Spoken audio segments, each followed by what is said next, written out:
Ito yung isang lugar mga ka-treasure hunt na nakita natin ng anomaly na lumiliwanag sa ilalim ng tubig gamit ang ating advanced visualizer satellite scan.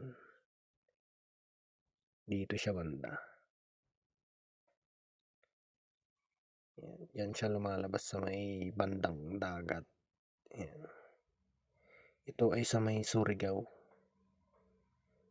Malapit sa may Surigao.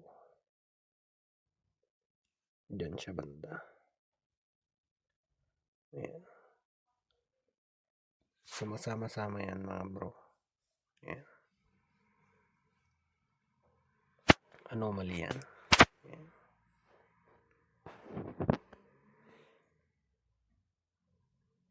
So, diyan siya banda. Ayan.